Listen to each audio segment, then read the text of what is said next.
also, but also then, the entire, actions toward immigrants as well. So it's a moment where there's just a lot of normalization, and that doesn't bode well for what comes after, which is violence.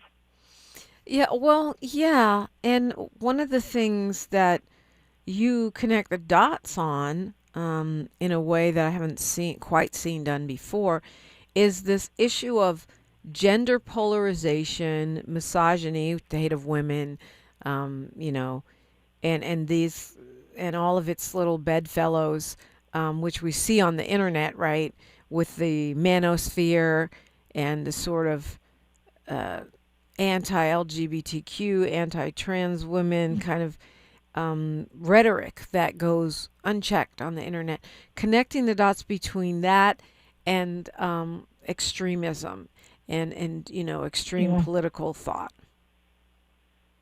Yeah, I mean, it's something that I opened my latest book, which is called Man Up, with an apology to my own field of violence prevention for not seeing this earlier. And I think that's the first thing that has to be said. It's a blind spot that a lot of us have, including women in the space, including, because we just haven't talked about it. But why is it that after 15, 20 years working in the space, I did not know that 60% of mass shooters in the U.S. have a documented history of domestic and intimate partner violence? That's going back to 1949.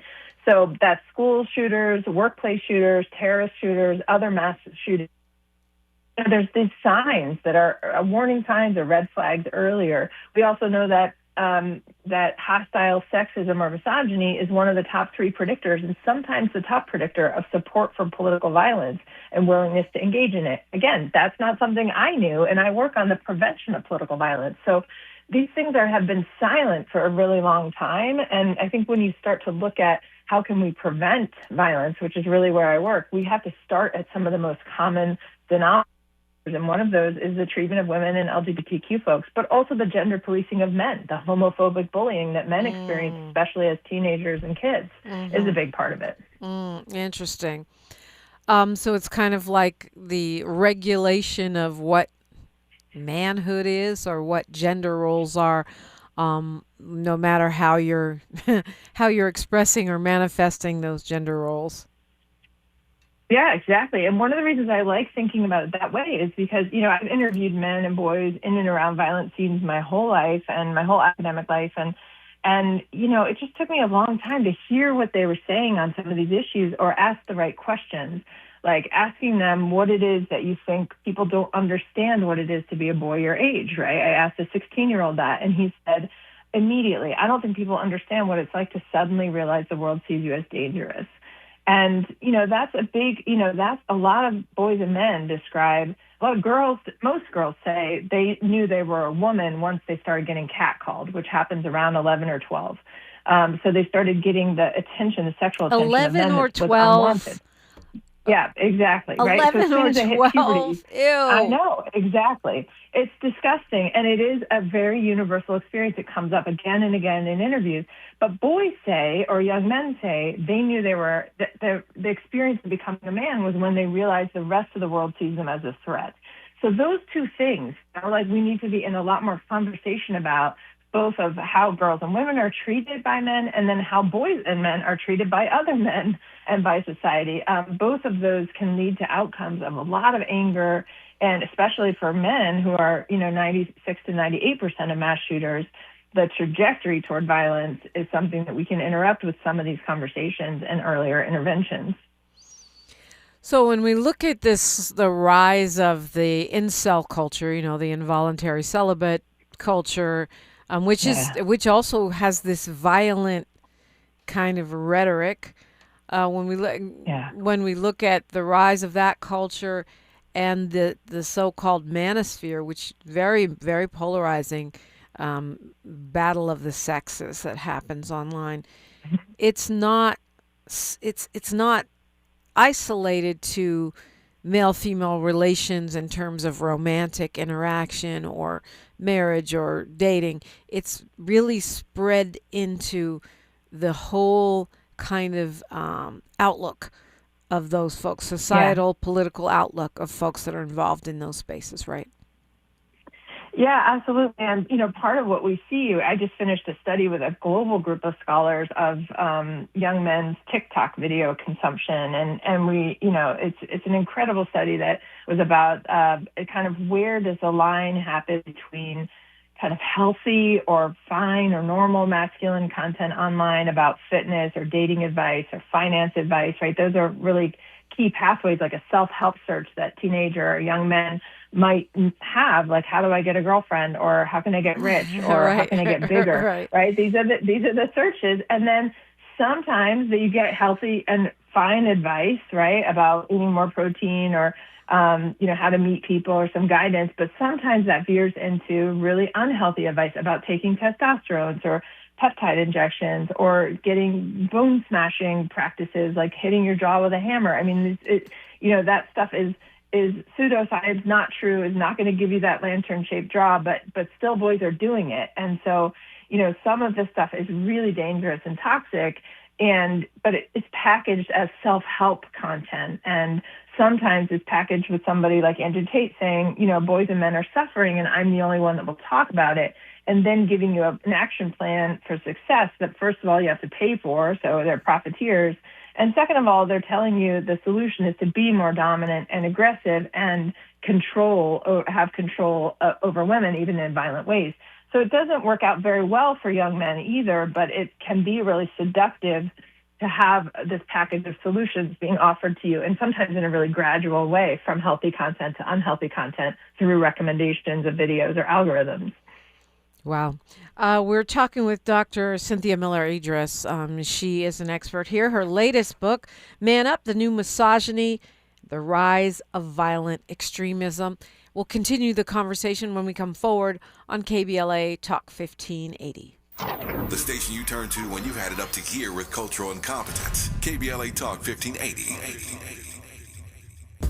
Hi, I'm Zoe Williams, host of The Voice of Reason, weeknights at 7 p.m. here on KBLA Talk 1580, with a personal invitation for you to join me and Insight.me as we present The Healing Box, live at Inglewood's world-famous Miracle Theater, Saturday evening, May 23rd at 7 p.m. Look, I understand your attachment style has been running your life like a rogue algorithm, and nobody has had the courage to press pause.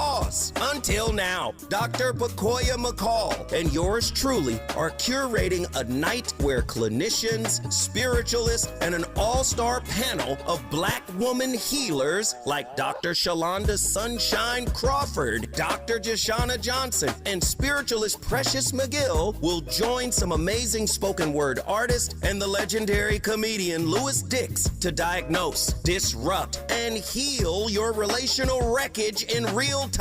Listen, bring your trauma. As a matter of fact, bring your baby mama. No, bring your testimony. And if you're still texting your ex at 2 a.m., baby, you're not just invited, you're the target demo. Tickets are moving fast, so grab yours at themiracleinglewood.com before your dating history gets flagged as a pre-existing condition. That's themiracleinglewood.com. We'll see you there Saturday, May 23rd at 7 p.m. It's game day. Are your moderate to severe Crohn's disease or ulcerative colitis symptoms keeping you from the action? Skyrizi, risankizumab Riza, could help you get back to the game.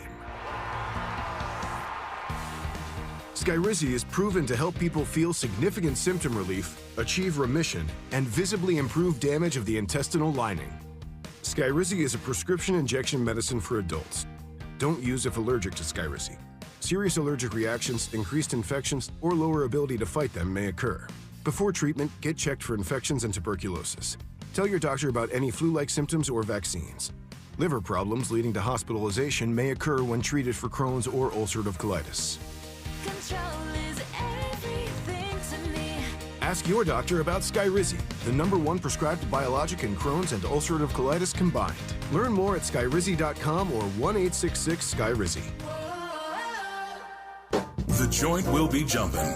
Ebony Repertory Theater, in association with Fig Street Films, brings you one of the most beloved musicals of all time. Tony Award winner, Ain't Misbehavin'. The soulful, swinging celebration of the music of Fats Waller. From the rollicking to the romantic, this show is pure magic, full of the songs that defined an era and the voices that'll make you forget everything else for a night. Foot stomping, heart stirring, unforgettable. Don't miss Ain't Misbehavin' at the Nate Holden Performing Arts Center, starring Lettucey, directed by Ren T. Brown. This is the night out you've been waiting for. Tickets are going fast, so don't wait. Grab yours now at ebonyrep.org or call the box office today at 323-964-9766. Ebony Repertory Theater, bringing the culture, keeping the legacy alive. Ain't Misbehavin' runs May 21st through June 8th at the Nate Holden Performing Arts Center. Get your tickets now.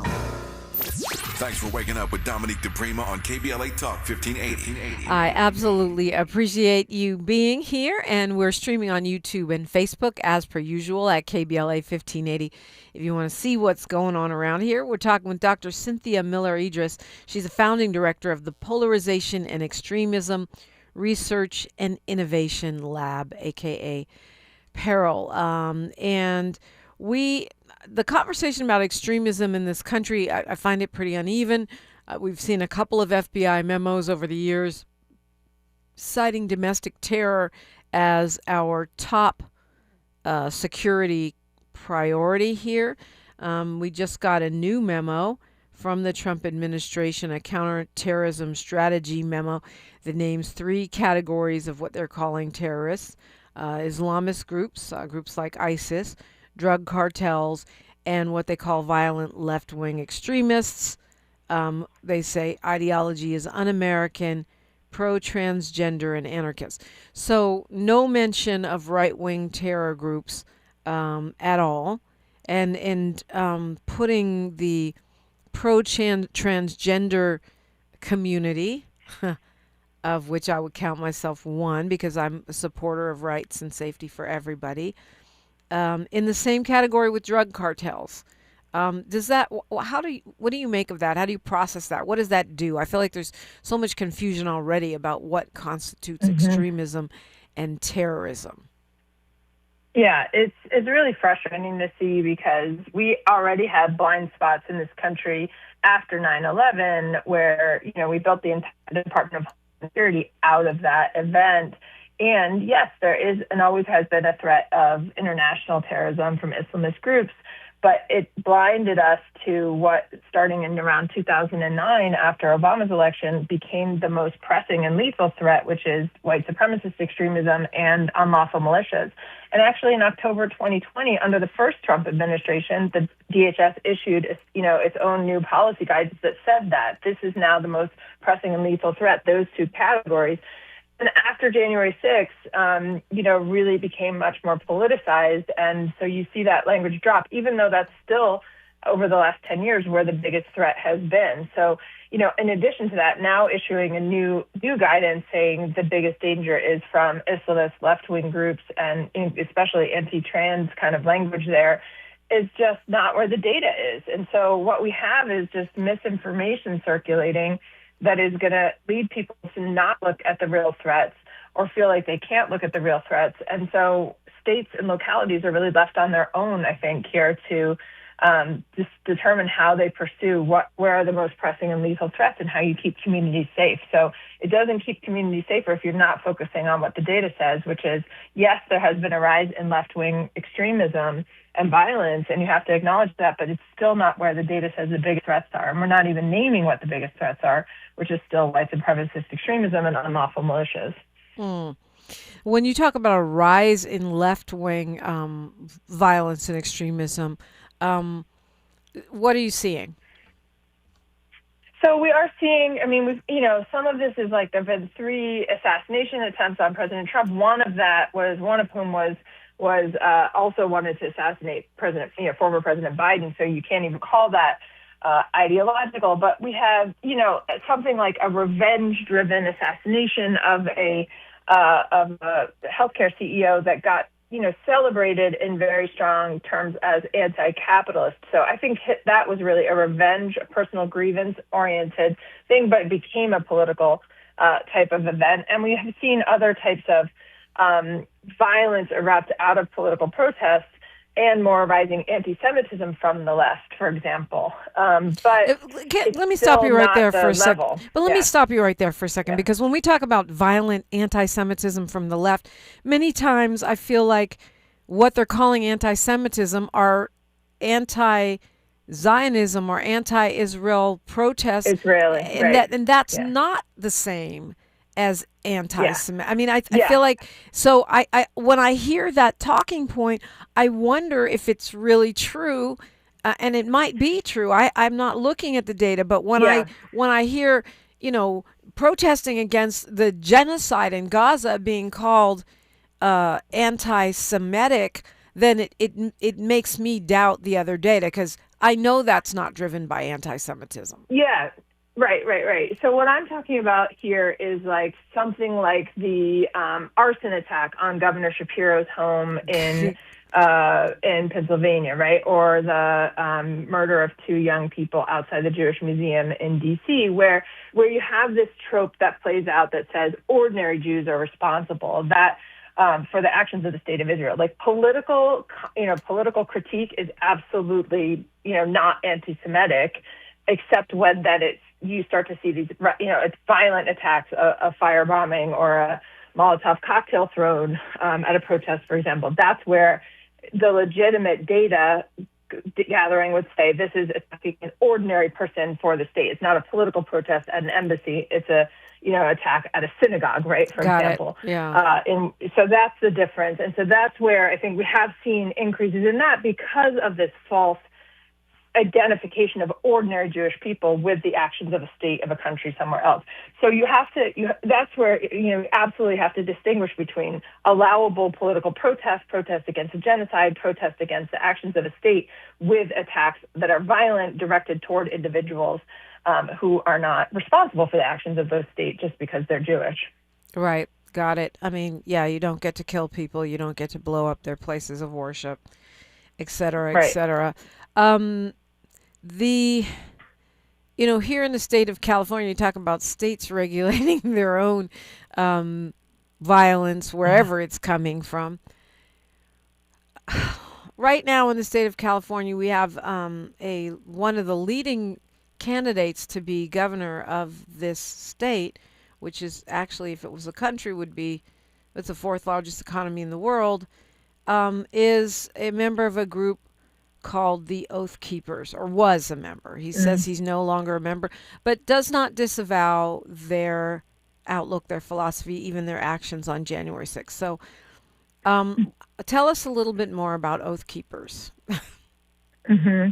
Yeah, Oath Keepers are one of these categories of groups I would refer to as an unlawful militia. I mean, we do have laws on the books that date back to revolutionary times that allow states to assemble militias, and sometimes unlawful militias, have tried to say, oh, this is illegal kind of thing, which is why I always use the word unlawful in connection with militia. This is not just something that is constitutionally protected, but often working against the Constitution. And the Oath Keepers is one of these groups that often recruits from veterans who have a very strong service-oriented way of thinking and are patriotic, generally speaking, and then tell them, like, this is how you're going to come defend the Constitution against tyranny. But then the tyranny they point to is a democratic regime, for example. And so we saw real increases in the Oath Keepers and other groups like that, 3%ers and other unlawful militias, either plotting violent action, showing up on January 6th, or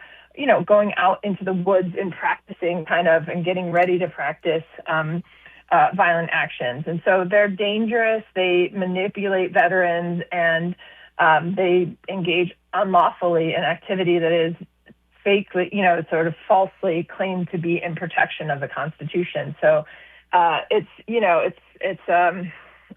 like the Boogaloo Boys, who were, some of them, that's another one that were responsible and partly responsible for the kidnapping and execution plot against the Michigan governor. You see these groups pop up and justify violent action as what they argue is a defense of, against tyranny. And they believe that they're the ones defending the country, but they're wrong. So if you have a sitting sheriff like our sheriff in Riverside County, Chad Bianco, who's running for governor of the state, it seems if they're an unlawful militia, how is a law enforcement official able to be a member of that group? Yeah, I mean, it's an incredible problem that you have active and former law enforcement member, sometimes in these groups, because again, they are manipulated by propaganda often into believing that this is a path toward protecting a constitution, protecting the country against and what they believe is tyranny or affronts to the U.S. And it's false, it's misinformation, it's conspiracy theory, but it can draw a lot of people in. So it has been, when it's exposed in states, typically those people are not allowed to continue in their positions. I mean, these are illegal activities. They go against the Constitution, and some of it's constitutionally protected, but militias themselves are not allowed to take up violent action against the government. That starts to become revolutionary and not constitutionally protected protest. I mean, they definitely would be considered a far-right extremist group, right? Yeah, they fall under the far right in terms of, the far right is a overarching umbrella term for things like both supremacist thinking, like Western supremacy, like the Proud Boys, but also white supremacy, male supremacy, Christian supremacy, and also all of the unlawful militias, the anti-democratic groups would fall under the far right. And many of those groups are riddled with white nationalist believers as well, I would add. A lot of intersections, yes. Mm-hmm. All right. We are talking with an expert on extremism today as we sort of look at the future of our country through the lens of the upcoming election. Dr. Cynthia Miller-Idriss is my guest, and we'll keep the conversation going after news, traffic, and sports exclusively on KBLA Talk 1580. She's reclaiming her time on KBLA Talk 1580. More First Things First with Dominique DePrima when we come forward. I'm Esther Dillard with BIN News Now. Alabama will hold a special primary election in August following a U.S. Supreme Court decision in an ongoing redistricting battle. Barry Stevenson, chairman of the Jefferson County Board of Registrars, says that means some changes for next week's primary. The 6th congressional district race that's on the ballot here in the Birmingham metro area in Jefferson County, that race will not be certified. It just won't count. In its 6-3 ruling, the Supreme Court struck down an injunction against 2023 legislative maps that allowed a second majority black congressional district to be created. And Maryland is marking the end of its lawsuit against the owner and operator of the cargo ship that caused the collapse of the Key Bridge. Attorney General Anthony Brown says the state has reached a $2.5 billion settlement. Get BIN News Now on demand 24/7 on the iHeartRadio app. Recall 67A mobile appointments are now available in your area. We come to you quick, easy, and under an hour. Complete the recall to get $500 plus a warranty worth thousands. Schedule today at CumminsRecall.com. This is the KBLA Sports Minute with Ray Richardson.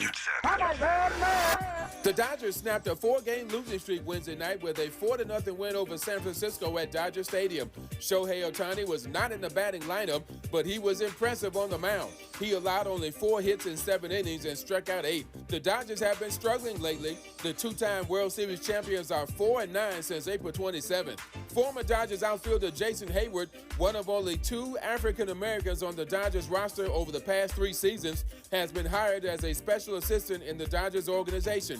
The 36-year-old Hayward, a 5-time Gold Glove winner, retired in March after 16 seasons in Major League Baseball.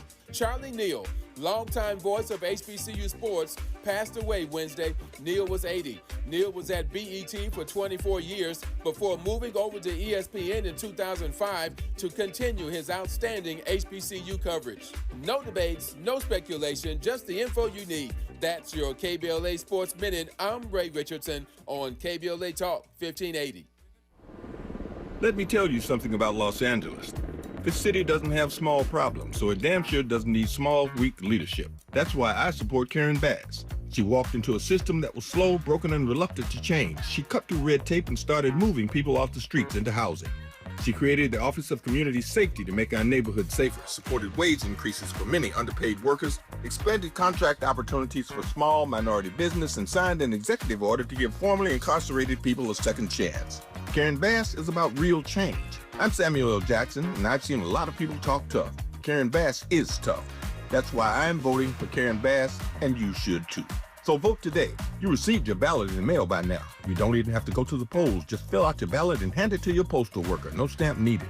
Paid for by Re-elect Karen Bass for Mayor 2026, 445 South Figueroa Street, Suite 2400, Los Angeles, California 90071. Funding details at ethics.lacity.gov. Are you still pouring gallons and gallons of water into a thirsty lawn that never seems to get enough water? LADWP has a special offer for a free water-saving front yard refresh available to eligible LADWP residential customers. LADWP handles all the work, including lawn removal, installing an efficient irrigation system, and planting beautiful California-friendly plants. Save water and lower your bill with a free front yard refresh. See if you qualify at ladwp.com/LEAP. That's ladwp.com/LEAP. Hey, LA County, it's time to vote. Return your ballot early at any official ballot drop box. Visit plan.lavote.gov to make your voting plan today. Brought to you by the Los Angeles County Registrar. The joint will be jumping.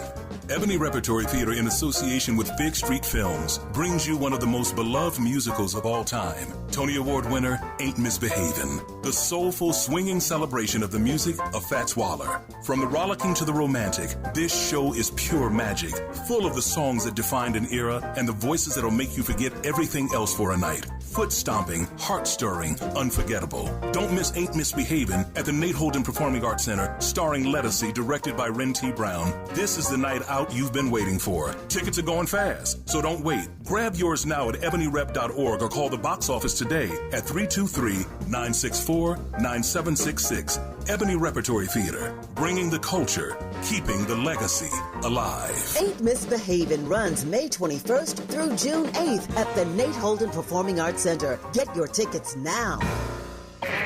This is KBLA Talk 1580, where hate meets a scholarly match. It does, and its scholarly match is bringing the data this morning. Dr. Cynthia Miller-Idriss is my guest. Her book out right now, Man Up, The New Misogyny, The Rise of Violent Extremism. Really so compelling to connect the dots between these different forms of violence and how they manifest in extremism. I was thinking about the Department of Justice going after the Southern Poverty Law Center. Southern Poverty Law Center, of course, has monitored hate groups and collected data on them for decades. And my understanding of the DOJ complaint is that they're saying that the Southern Poverty Law Center used donations that were given to them to hire people to infiltrate extremist groups. And I read an article where donors were saying, yeah, we knew that they were doing that. We wanted them to do that. That's how they get information. That's how they sometimes break up these groups, using informants. The government seems to be making the case that the SPLC was supporting terrorism. What are your thoughts on that? Yeah, I mean, there's been, a very helpful amount of solidarity coming out of groups like ours and other groups who work on the prevention of hate-fueled violence against what is really sort of a pretty blatant suppression of a group that has a history of working incredibly on social justice issues. They, I don't know the legality of this distinction about, using informants or not, but I will say that what the SPLC has done they've turned over so many cases to the FBI that have provably prevented mass harm, that have stopped terrorist attacks, that have stopped mass violence, from the use of those informants. And they share that information regularly when it's dangerous, and they use it to create their hate maps and to understand these groups that are anti-democratic, that go against our values in an inclusive democracy. So it's, it's just another one of the big warning signs that is the kind of thing that has us as a country sitting right now on a global list of backsliding democracies. We're about halfway through the average number of years it takes to get off of that list one way or the other. And it's not a list you kind of want to be on, right? You look at the other countries on it, they're not like peers you're trying to emulate, right? So we have about, I would say, like on average, 4 more years before you generally get off that list one way or the other. You're a restored democracy or you collapse and you're no longer democratic. And I think this is one of the types of things that is, signaling warning signs around the world, the suppression of constitutionally protected rights and organizations that are trying to protect the values that most of us, I think, still hold around inclusive democracy. Yeah, it's interesting too, because as a result of that lawsuit, the FBI or that legal action, the FBI is now saying they can't use the data from the Southern Poverty Law Center anymore. So the potential to stymie some of these violent attacks is now gone, at least when it comes to that particular information. Yeah, it's, we're losing that data. We also are losing, there are almost no investments left right now at the federal level in anything related to the prevention of violence or the collection of really valid data on what real threats and mass shootings and terrorism is, because of things like the inclusion of cartels, which are criminal but not terrorist, right? Terrorism has ideology behind it. And cartels are criminally profiteers that need to be tackled, but not in the same category. So the data is really just a mess right now. You can't really rely on that, which means we're relying on philanthropists, right? All of our work is philanthropically funded, but they're trying to fund everybody who got cut from USAID and state and HHS, and everyone who works on violence prevention is in the same situation. So we're also looking to other countries right now. I think Canada is stepping up. I think Germany is stepping up and investing in these things, knowing that there's not going to be resources or research coming out of the U.S. that they can rely on. So it has global implications too. Something you've mentioned a number of times is the fact of, your mission, which is preventing the violence that comes out of these extremist organizations and philosophies. You're the founding director of the Polarization and Extremism Research and Innovation Lab. So how preventable is this kind of political violence? Yeah. The good news is it's actually very preventable, but not in the ways that we traditionally invest in it in the U.S., which is taking a securitized approach. So the U.S. puts almost all of our resources, and really now 100% of our resources, into kind of building better fences, investing in metal detectors, and teaching houses of worship how to barricade their doors or lock the doors before services begin, right? These are all things that matter because we live in a highly violent society, but they don't actually prevent, the escalation toward violence, and they just put more resources into law enforcement and security apparatus instead of investing in what we advocate for, which is a public health approach that takes digital and media literacy seriously, that invests in preventing people, from being persuaded by manipulative tactics, by propaganda, by supremacist ideas, and helping everybody be safer online, including how to protect your kids and your elderly from scams, right? So it's really like a broad, from sextortion scams. It's not just ideological. It's really like bad actors are online. How do you recognize their tactics? How do you reject it? And how do we build communities that can keep each other safer with more resilience and kind of social cohesion components, rather than just, what nobody wants is to live in a totally securitized society. But that's what we keep seeing is more and more fencing. And, one of the things we often cite is like we put hundreds of millions of dollars a year into school safety right now, with a lot of metal detectors and security.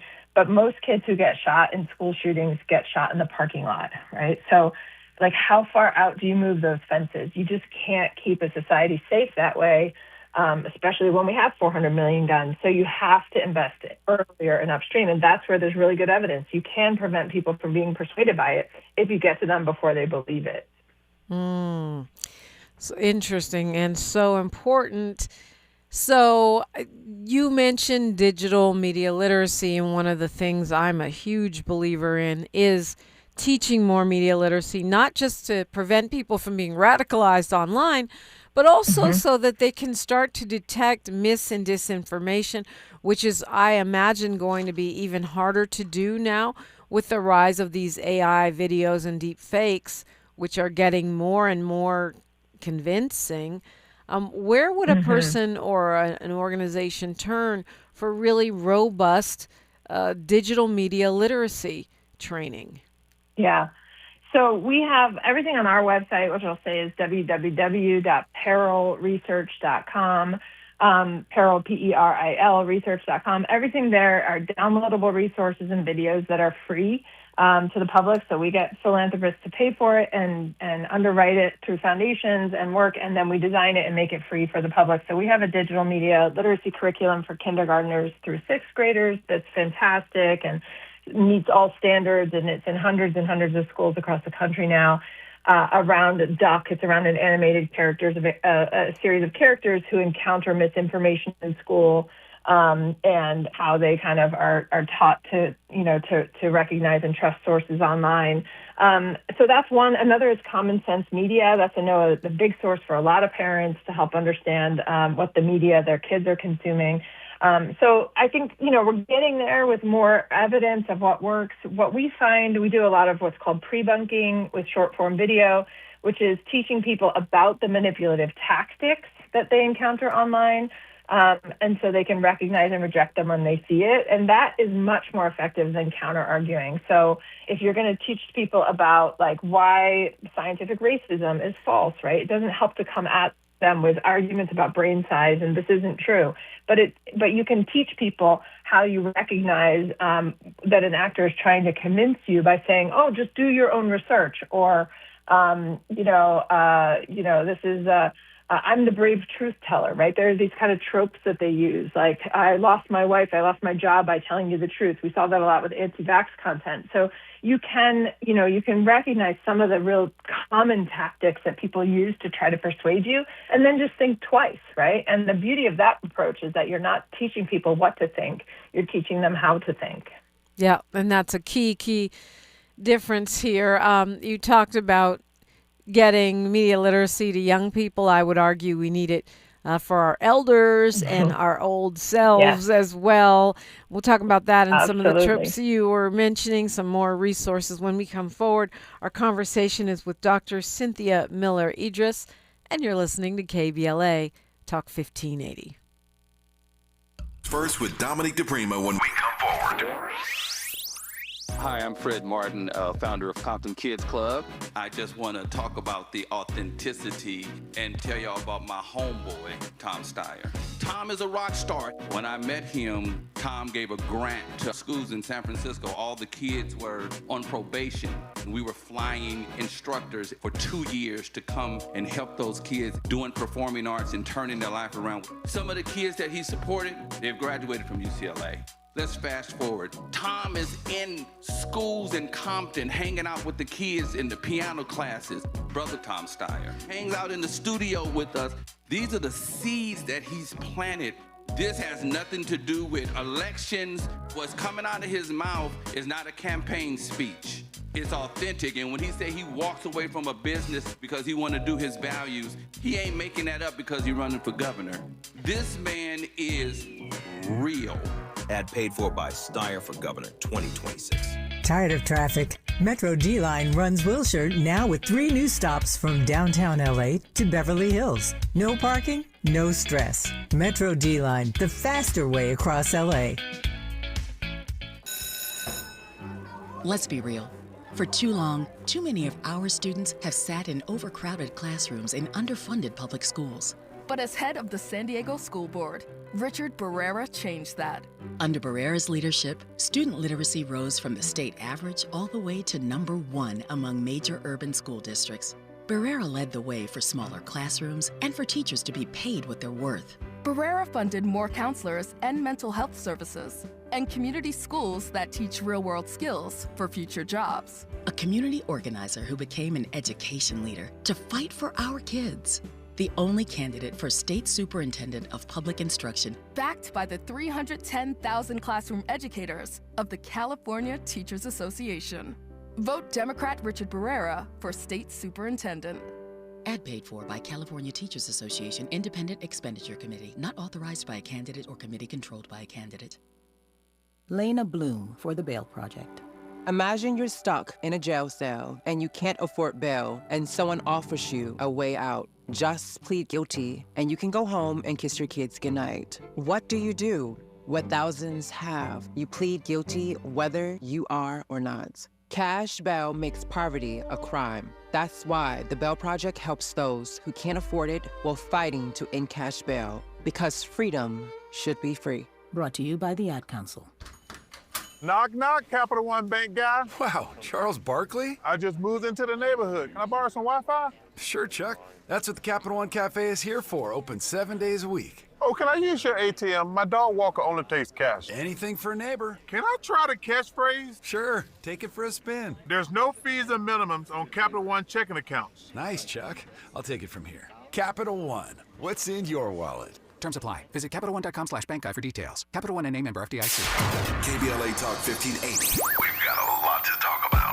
KBLA Talk 1580, connecting you with services and solutions. 10 Toes In serves as a mentorship and domestic violence prevention program. They support, educate, and empower couples during and after incarceration. They assist male returning citizens to re-enter society successfully and to help them maintain a healthy relationship with their romantic partner. They offer a mentorship support group for formerly incarcerated men. 10 Toes In teaches its Intimate Relationships 101 curriculum at male prisons throughout the state of California. They host sister support group meetings for women who are intimately involved with incarcerated and formerly incarcerated men. 10 Toes In is a 501c3 nonprofit organization. To access their services or make a donation, please visit them online at 10toesin.org or find them on Facebook or Instagram. They are healing lives through relationships. This is a community call to action from KBLA Talk 1580.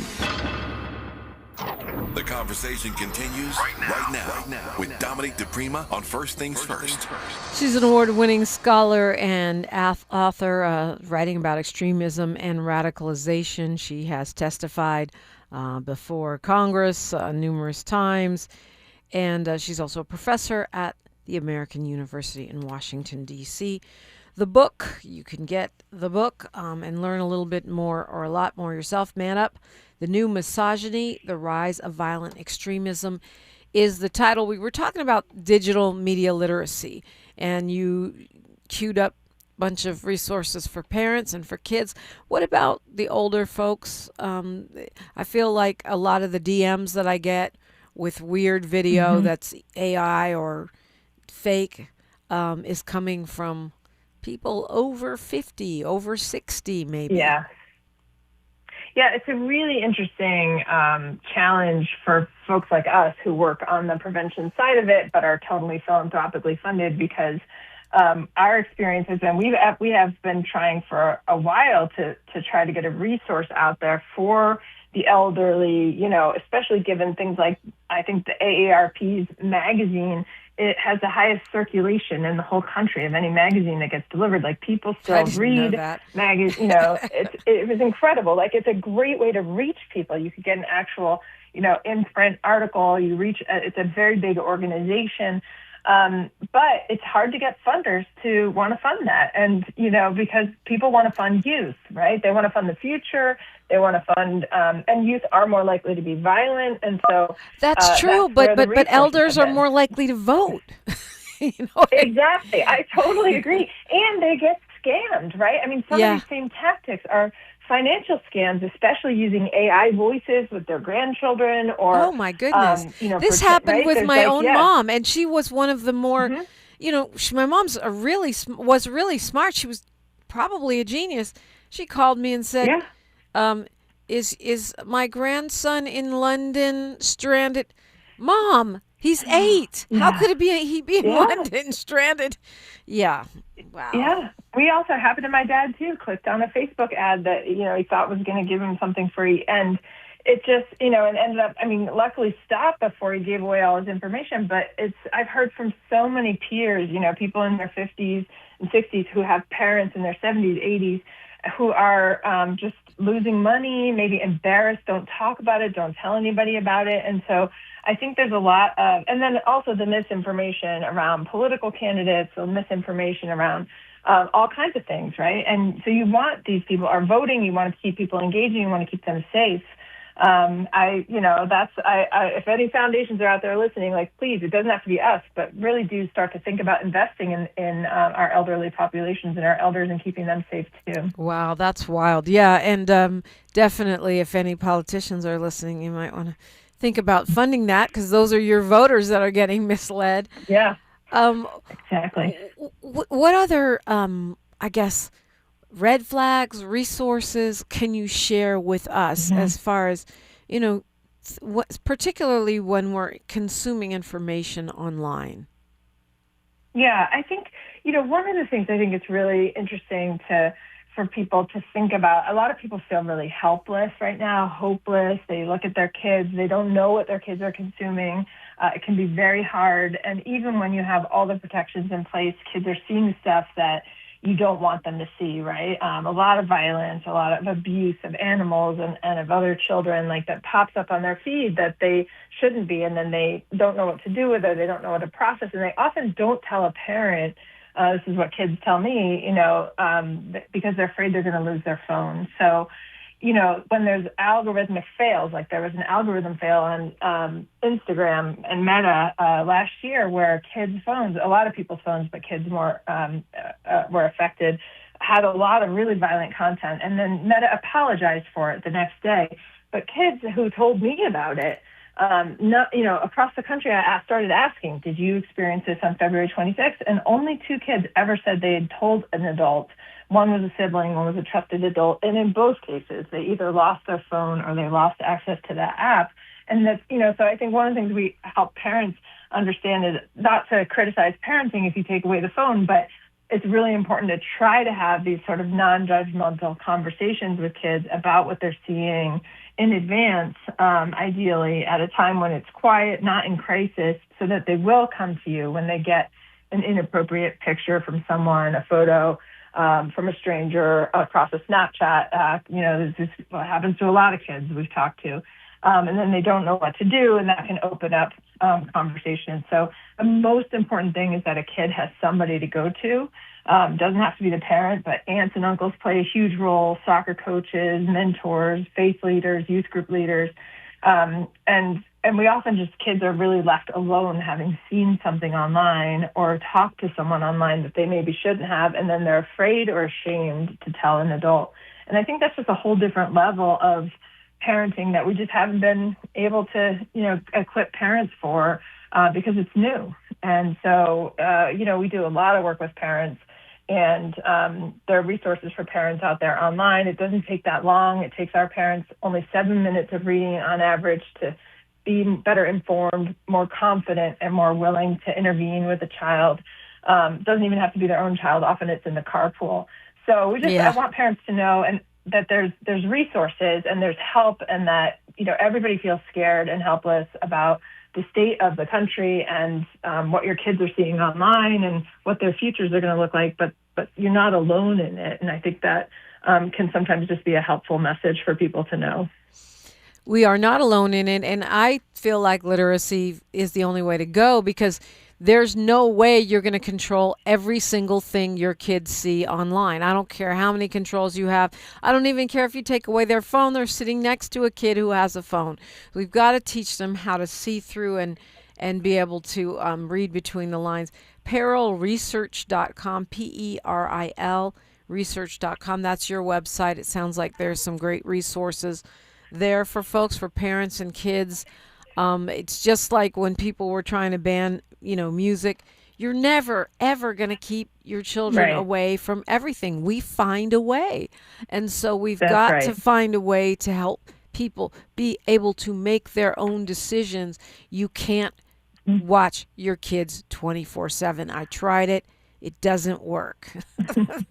It doesn't. Right. And what you want is for them to recognize it, reject it, and help their friends reject it too, right? Speak up and be like, hey, that's not cool when somebody says something. And so helping your kids, media literacy also is part of helping kids understand, hey, when your friend says something and it makes you uncomfortable, or you recognize it as, sexist or racist, you can say something and be like, that's not cool, or I'm out now, or I take off, and feel more confident of knowing what to say. Because a lot of kids don't know what to say when they hear it, when they encounter it, when a friend posts something online. And so it's a lot of just confidence building too, and in feeling how to, you can live the values that your family raised you with. Well, Dr. Cynthia Miller-Idriss, thank you for spending the hour with us. Tell us where to find the book and where to find you. Sure. You can find me at my website is cynthiamilleridriss.com. That's 2 S's. You can find the lab at PERILresearch.com. And the book is everywhere that books are sold. So on the big ones, but also in your indie local bookstore should have it too. And then you support something in your community as well.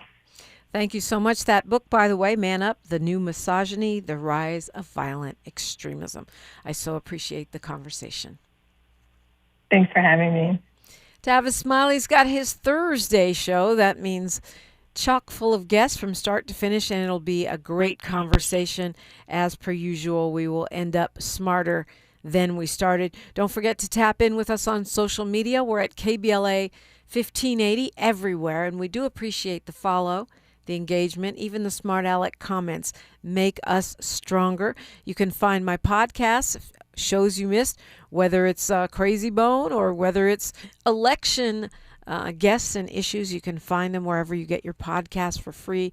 You can also find them on YouTube at KBLA 1580. And you can follow me at DiPrima Radio, DIPRIMA, and then radio.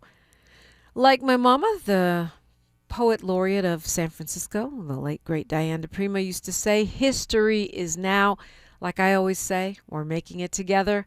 Until tomorrow, one love. KBLA 1580 Santa Monica. I'm Esther Dillard with BIN News Now. Alabama will hold a special primary election in August following a U.S. Supreme Court decision in an ongoing redistricting battle. Barry Stevenson, chairman of the Jefferson County Board of Registrars, says that means some changes for next week's primary. The 6th congressional district race that's on the ballot here in the Birmingham metro area in Jefferson County, that race will not be certified. It just won't count. In its 6-3 ruling, the Supreme Court struck down an injunction against 2023 legislative maps that allowed a second majority black congressional district to be created. And Maryland is marking the end of its lawsuit against the owner and operator of the cargo ship that caused the collapse of the Key Bridge. Attorney General Anthony Brown says the state has reached a $2.5 billion settlement. Get BIN News Now on demand 24/7 on the iHeartRadio app. Recall 67A mobile appointments are now available in your area. We come to you quick, easy, and under an hour. Complete the recall to get $500 plus a warranty worth thousands. Schedule today at CumminsRecall.com. This is the KBLA Sports Minute with Ray Richardson.